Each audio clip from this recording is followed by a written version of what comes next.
Welcome back. દેશમાં પહેલી વખત અંતરિયાળ આદિવાસી વિસ્તારમાં ડ્રોનની મદદથી થઈ રહી છે લોહીની ડિલિવરી. વડોદરાની ઇન્દુ બ્લડ બેંકે ડ્રોનની મદદથી ફ્રીમાં લોહી મોકલવાની સેવા શરૂ કરી છે. ઇમરજન્સી સ્થિતિમાં ડ્રોનથી બ્લડ પહોંચાડીને ઇન્દુ બ્લડ બેંકે કેટલાય લોકોના જીવ બચાવ્યા છે. દર્દીઓ માટે હાલોલથી ઘોગંબા અને બોડેલી સુધી લોહી પહોંચાડવાની મફત સેવા શરૂ કરવામાં આવી. છેલ્લા 3 મહિનામાં 2 ડ્રોનથી 8 દર્દીઓને અંતરિયાળ વિસ્તારમાં લોહીની ડિલિવરી સફળતાપૂર્વક કરવામાં આવી.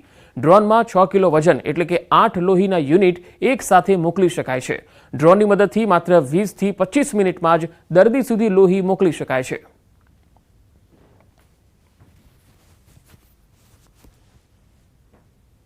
હોસ્પિટલ આવ્યા એટલે સરે કીધું કે લોહી બહુ વહી ગયું છે એમ, એટલે લોહીની જરૂર પડશે એમ. પણ મારા ઘરેથી લોહી લેવા ગયા હતા એટલે પછી પેલા મશીન દ્વારા લોહી આવ્યું હતું ઇમરજન્સીમાં. હાલોલથી 20 કે 25 મિનિટમાં લોહી આવ્યું હતું. લોહી ચડાવ્યું એટલે પણ મારી જિંદગી બચી ગઈ છે. અમારા સેન્ટરમાં ખાલી માત્ર 1 કે 2 બોટલ હતી અને અમારે બીજા 4 થી 5 બોટલની જરૂર પડી શકે એમ હતું. જેથી હાલોલ ખાતે આવેલ ઇન્દુ બ્લડ બેંકમાં અમે કોન્ટેક્ટ કર્યો અને ત્યાંથી ઇમરજન્સીમાં ડ્રોન મારફતે 4 બોટલ લોહી અમને તાત્કાલિક 20 થી 25 મિનિટમાં મારા સેન્ટર પર આવ્યું, જેથી દર્દીનું અમને સફળતાપૂર્વક ઓપરેશન પણ કર્યું છે અને દર્દીનો જીવ પણ બચી ગયેલ છે. તો પોલીકેબ ઇન્ડિયાના સહયોગથી આ પ્રોજેક્ટ શરૂ કરાયો છે. વડોદરાની બેટલ લેબ ઇન્ડિયા કંપનીએ ડ્રોન પૂરા પાડ્યા જે 32 લાખના છે. આ જ કંપનીએ ડ્રોન પાયલટ પણ આપ્યા છે. હાલમાં હાલોલમાં બ્લડ બેંક છે, જેથી હાલોલથી 22 કિલોમીટરના અંતરે આવેલ ઘોગંબા અને 35 કિલોમીટરના અંતરે આવેલ બોડેલી સુધી લોહીનો પુરવઠો કટોકટીની સ્થિતિમાં પહોંચાડવામાં આવે છે. આ પહેલા બેંગ્લોર અને હૈદરાબાદમાં ડ્રોનથી લોહીનો જથ્થો પૂરો પાડવાની સેવાઓનો પ્રાયોગિક ધોરણે પ્રારંભ થઈ ચૂક્યો હતો, પણ નિયમિતપણે સેવાઓ દેશમાં પહેલીવાર હાલોલથી શરૂ કરાઈ છે. આગામી સમયમાં રાજપીપળા, અલીરાજપુર સહિત અનેક વિસ્તારોમાં ડ્રોનથી મફતમાં લોહી પહોંચાડવાની સેવા શરૂ કરાશે.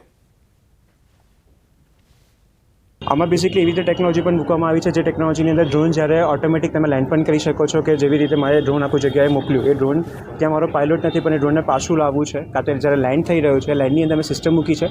જ્યારે ડ્રોન લેન્ડ થશે તો ઓટોમેટિક સેફટી પ્રમાણે એ એની જગ્યાએ લેન્ડ થશે, એટલે કોઈ મનુષ્યને કે કોઈ નોર્મલ પર્સનને જાનહાનિ ના થાય એ વસ્તુનું પણ અમે આમાં તકેદારી રાખવામાં આવેલ છે.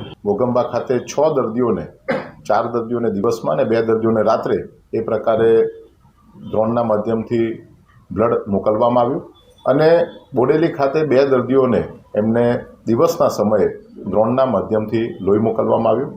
6 કિલો સુધીની પેલોડ કેપેસિટીવાળા આ ડ્રોન હોવાથી આશરે 8 જેટલા યુનિટ બ્લડ એમાં મોકલી શકાય છે.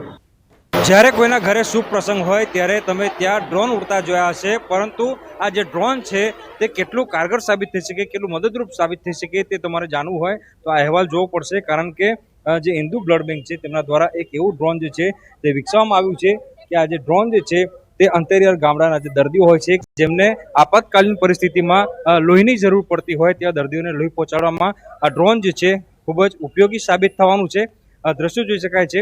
આ કોઈ સામાન્ય ડ્રોન નથી, પરંતુ એ હદે હાઈટેક ડ્રોન છે કે માત્ર લોકેશન નાખતાની સાથે જ અને બ્લડ લઈને આ જે ડ્રોન જે છે તે જે તે સ્થળ પર પહોંચી જશે અને જે દર્દી જે છે તેને સમયસર બ્લડ જે છે તે મળી જશે. આજે તમે ડ્રોન ઓપરેટર જોઈ રહ્યા છો, તેમને પાયલોટ કહેવામાં આવે છે અને ખાસ તાલીમ લીધા બાદ તેમના દ્વારા આ જે ડ્રોન છે તે ઓપરેટ જે છે તે કરવામાં આવે છે. અહીંયા નીચે તમે આ પેટી જોઈ રહ્યા છો, જે બોક્સ છે તેમાં જે બ્લડનું યુનિટ છે તે મૂકવામાં આવ્યું છે અને જે દર્દીને તેની જરૂરત હશે ત્યાં સુધી આ જે ડ્રોન જે છે તે પહોંચી જશે અને દર્દીને સમયસર જે બ્લડ જે છે, લોહી જે છે તે મળી જાય તે પ્રકારની વિશેષ વ્યવસ્થા કરવામાં આવી છે. અને દેશનો આ પ્રથમ જે પ્રોજેક્ટ જે છે તે અત્યારે સાબિત થઈ રહ્યો છે અને આવનારા સમયમાં અંતરિયાળ ગામના જે દર્દીઓ જે છે તેમના માટે આ પ્રોજેક્ટ જે છે ખૂબ જ મહત્વપૂર્ણ સાબિત થવાનો છે. હાર્દિક દીક્ષિત, ન્યૂઝ એન ગુજરાતી, વડોદરા. રાજકોટમાં આજી નદીના કાંઠે આવેલ વિસ્તારોમાં મચ્છરોનો ભયંકર ત્રાસ છે. સ્થાનિકોનું કહેવું છે કે અહીંયા આજી નદીમાં જળકુંભીનું સામ્રાજ્ય આવેલું છે, જેના કારણે મચ્છરોનો ભારે ત્રાસ છે. ખાસ કરીને બેડી ગામમાં સાંજે 5 વાગતાની સાથે જ મચ્છરોનો ઉપદ્રવ ભારે દેખાય છે. લોકોનું બહાર નીકળવું મુશ્કેલ થઈ જાય છે. લોકોએ અનેક રજૂઆતો કરી, પરંતુ સમસ્યા ઠેરની ઠેર છે. મનપા દ્વારા 2 મશીન મૂકી જળકુંભી હટાવવાની કામગીરી થઈ રહી છે, પણ લોકોનો આરોપ છે કે કામ ગોકળ ગતિએ થઈ રહ્યું છે. 2 નહીં વધારે મશીન મૂકવામાં આવે તો જ જળકુંભી હટાવી શકાય તેમ છે. શાસકો આ અંગે પગલાં લે તેમ જરૂરી છે. વધારે મશીન મુકાવી વહેલી તકે જળકુંભી હટાવે તે જરૂરી છે. 5-6 કિલોમીટર એરિયામાં ગાંડી વેલ છે અત્યારે. એ વેલ નિકાલ થાય એવી અમારી અપેક્ષા છે સ્થાનિક લોકોને. 6 વાગ્યા પછીનો સમયગાળો મચ્છર માટેનો એટલો વધીન છે કે લોકો બોલી નથી શકતા, જમી નથી શકતા. જે આંકણે બહુ ભયંકર પરિસ્થિતિ છે. અહીંયા તમે સાંજે 5 વાગ્યા ને એટલે તમારે એવી પરિસ્થિતિ થાય કે તમારી આંખો ન ખોલે, રોડમાંથી અવારનવાર અકસ્માત બને. બોલો આના હિસાબે, કારણ કે માણસોને જવું હોય, હવે આંખમાં મચ્છર પડે, માણસ શું કરે? બહુ માલ ઢોરને બહુ હેરાન કરે. મચ્છરદાનીમાં રાખવા પડે અને વારું કરવાટાને બેહી તો મચ્છરદાની ઓલી અગરબત્તી જગાવવી પડે. બહુ મચ્છરનો ત્રાસ છે. અંધારું થાય એટલે મધની કોઈને ઉપર ઉડે. તમારી માંગ શું છે વિરમભાઈ? શું માંગ તો આ ખાલી કરે, આ શોપ કરે એવી રીતે મચ્છર નો થાય. કોઈ માણસ બીમાર પડી જાય મચ્છર 2-3 કરડે તો.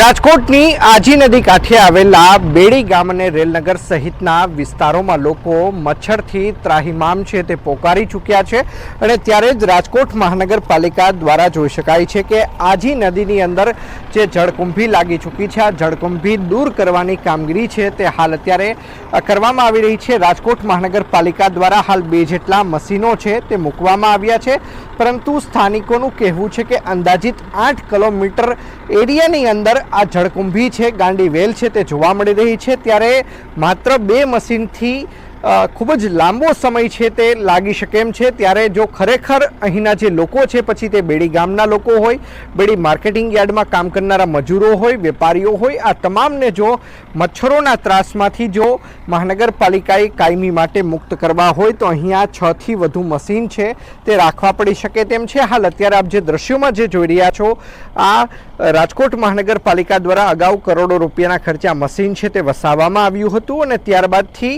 આ મશીન છે તે સતત આજી નદીની અંદરથી જે ગાંડી વેલ છે, એટલે કે જેને જળકુંભી કહેવામાં આવે છે, તેને દૂર કરવાની કામગીરી છે તે કરવામાં આવી રહી છે.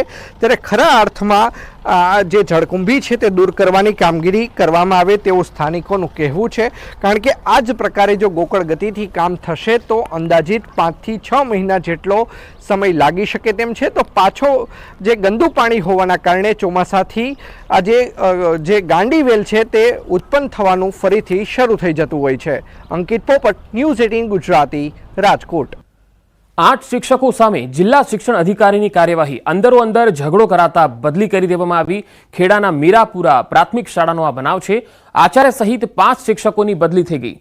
નવાપુરા પ્રાથમિક શાળાની 2 શિક્ષિકાઓ અંદરો અંદર ઝઘડી હોવાની માહિતી શિક્ષણ વિભાગને મળી હતી, જેથી શિક્ષણ વિભાગે કાર્યવાહી કરી. બીજી તરફ નડિયાદ તાલુકાની સોડપુર પ્રાથમિક શાળાના આચાર્ય દ્વારા શિક્ષકો સાથે મારામારી કરતા સજાના ભાગરૂપે આચાર્ય સહિત 5 શિક્ષકોની બદલી કરી દેવાઈ. કપડવંજ તાલુકાની મીરાપુર પ્રાથમિક શાળાના શિક્ષકની વાલી અને વિદ્યાર્થીઓ સાથે વર્તન સારું ન હોવાની ફરિયાદ મળતા તેમની પણ બદલી કરવામાં આવી હતી અને સજાના ભાગરૂપે આ બદલી થઈ હતી. તો ખેડા જિલ્લામાં અલગ અલગ સ્કૂલોમાં આ પ્રકારે બદલી થઈ.